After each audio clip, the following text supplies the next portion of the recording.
వాళ్ళు red book అంటున్నారు, మనం గుడ్ బుక్ రాద్దాం. ఎవరైతే మన కార్యకర్తలను ఇబ్బంది పెడతారో పోలీస్ ఆఫీసర్లు, వాళ్ళ చేత మన కార్యకర్తలకు సెల్యూట్ కొట్టిస్తానంటూ జగన్మోహన్ రెడ్డి చేస్తున్న సవాల్ ఎలా చూడాలంటారు ఈ సవాల్ని? ఆయన నిజంగా అన్ని సవాళ్ళే చేసేది, ఏమీ చేయలేడు ఆయన. ఆయన ఇంటికి బేకంటే సభ్య సమాజానికి నేర్పాల్సింది ఏంది? సమాజానికి మంచితనం నేర్పాలి, ఈ పిల్లల భవిష్యత్తు నేర్పాలి, మన జీవన ప్రమాణాలు నేర్పాలి. అది కానీ లేచిన కాడి నుంచి నేను వాళ్ళని లేపేస్తాను, వీళ్ళని లేపేస్తాను, నువ్వు మాట్లాడే ముఖ్యమంత్రి నీకు అర్హత లేని మాటలు మాట్లాడుతున్నావు. ముఖ్యమంత్రి అంటే ఎట్టుండాలి? ఒక మర్యాదగా మాట్లాడాలి. నిన్న మన ఎంపీలు ఎట్లా మాట్లాడారో తెలుసా? పార్లమెంట్లో ఒక హుందాతనంగా ఉంది. మన ఎవరెవరు, మన రామ్మోహన్ నాయుడు గారు కానీ, మన పెమ్మసాని గారు కానీ, మన శ్రీకృష్ణ దేవరాయలు గారు కానీ, మన పేరు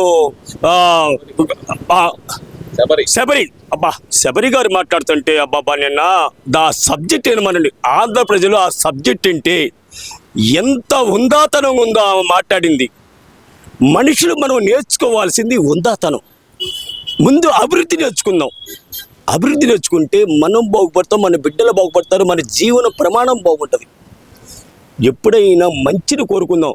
అతనేం మాట్లాడుతున్నాడు, చంద్రబాబు నాయుడు గారు ఏం మాట్లాడుతున్నారు, వాళ్ళ మంత్రులు ఏం మాట్లాడుతున్నారు, వాళ్ళ ఎంపీలు ఏం మాట్లాడుతున్నారు, అసెంబ్లీలో ఎట్లా మాట్లాడుతున్నారు, పార్లమెంట్లో ఎట్లా మాట్లాడుతున్నారు, సబ్జెక్టు మాట్లాడుతున్నారు. ఆ సబ్జెక్టు గురించి మోడీ గారు ముద్దుడైపోతున్నాడు. అబ్బా, ఇంత తెలివిగల నాయకులను మనం ఇన్నాళ్ళ నుంచి కోల్పోయామా అనేది ఆయన మనసులో ఇవాళ కలిగింది. నాయకులు తయారు చేస్తాడు చంద్రబాబు నాయుడు గారు. నాయకుడు అంటే ఇలా ఉండాలి, నాయకుడు ఇలా కష్టపడాలి. ఇవాళ మన పెమ్మసాని గారు ఆయన ఎంత చక్కగా అభివృద్ధి చేస్తున్నారంటే, రోడ్లు కానీ ఏదైనా కానీ ఒకటికొకటి రోజు పేపర్లు చూస్తున్నాం, ఆయన్ని బాగా చేస్తున్నాడు. అది కాక మనం ఇవాళ నేర్చుకోవాల్సింది, రేపు గ్రాడ్యుయేట్ ఎన్నికలు వస్తున్నాయి, మంచిని ప్రేమించి ఓటు వేయాలి. రెండోది అభివృద్ధి గురించి ఆలోచించి ఓటు వేయాలి. సార్, ఇదంతా ఒక ఎత్తు అయితే గనక జగన్మోహన్ రెడ్డి చెప్తుంది ఏంటంటే కనుక మళ్ళీ వైసీపీ పార్టీ బతుకుతుంది, బతికిస్తుంది, తిరిగి రాష్ట్రంలో అధికారంలోకి వస్తుంది, 30 ఏళ్ళు మళ్ళీ మనమే ఏళ్తాం, వీళ్ళు మా పార్టీ కార్యకర్తల వెంట్రుక కూడా పీకలేరు. ఇదే భాష మళ్ళీ మొదలు పెట్టారు. ఎలా చూడాలంటారు ఈ భాష? నీ ఎంట్రికల పాడుగాను సమాజానికి ఇదా నువ్వు నేర్పాల్సింది. పిల్లలారా బాగా చదువుకోండి, బాగా అభివృద్ధి చెందండి, రాష్ట్రాన్ని డెవలప్ చేయండి. ఎంప్లాయీస్ లారా బాగా అభివృద్ధి చేయండి, రాష్ట్రాన్ని అభివృద్ధి చేయండి. ఇది మాట్లాడాలి. కానీ అరే నువ్వు మాట్లాడే మాటలు కోపాన్ని తెప్పిస్తున్నావు. కానీ ప్రజల్లో కొట్టుకోమని, సమాజాన్ని కొట్టుకొని సావమని చెబుతున్నావు. నువ్వు కొట్టుకొని సావమని చెబుతున్నావు కానీ సమాజాన్ని బాగుపడండి అని నీ నోట్ల నుంచి ఒక్క సబ్జెక్ట్ నేను ఎలా సబ్జెక్టు గురించి మాట్లాడాలి. సబ్జెక్టు గురించి తెలియకపోతే తెలియజేయాలి సమాజానికి. నువ్వేం చేస్తున్నావు? సమాజాన్ని నాశనం చేస్తున్నావు.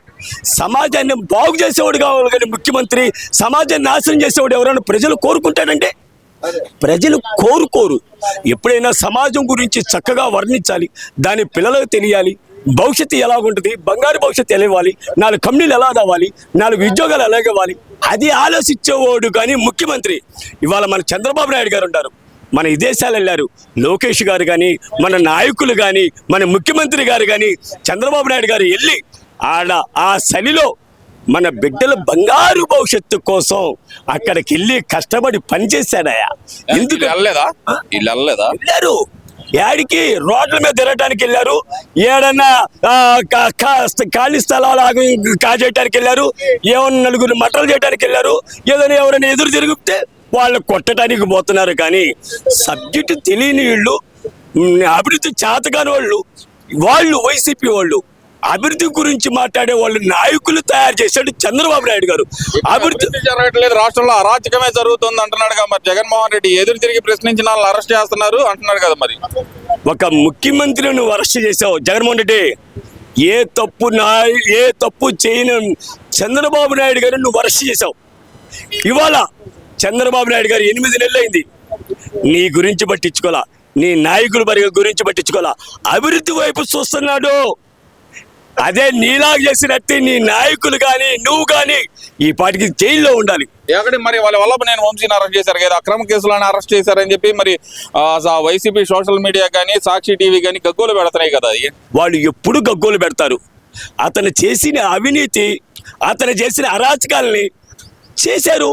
వాళ్ళు కోర్టు ఇచ్చింది, కోర్టు వాళ్ళు లా ప్రకారం వాళ్ళు వెళ్ళిపోతారండి, చట్ట ప్రకారం వెళ్ళిపోతారు. లేకపోతే మిమ్మల్ని ఎందుకు అరెస్ట్ చేయాలా? చేస్తారు.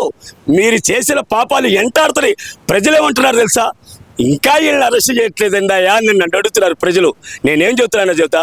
చంద్రబాబు నాయుడు గారు అభివృద్ధి వైపు చూస్తున్నాడు, పిల్లలు బంగారు భవిష్యత్తు చూస్తున్నాడు, ఎంప్లాయ్మెంట్ ఎలా ఇవ్వాలని చూస్తున్నాడు, ఎంప్లాయీస్కి ఉద్యోగస్తులకు డబ్బులు ఎలా ఇవ్వాలని చూస్తున్నాడు. రాష్ట్రాన్ని ఆగం చేశాడు గత ప్రభుత్వం. శబరి గారు అన్నారు, నేనంటే ఎట్ట మాట్లాడారు శబరి గారు, అబ్బా ఎంత చక్కగా మాట్లాడారు, వివరించారయ్యా. నిన్న ఆ వీడియోలు మీ ప్రతిరోజు వేసుకోండి, తెలిసింది ఆ వీడియోలు. ఇవన్నీ కాదు అసలుకి.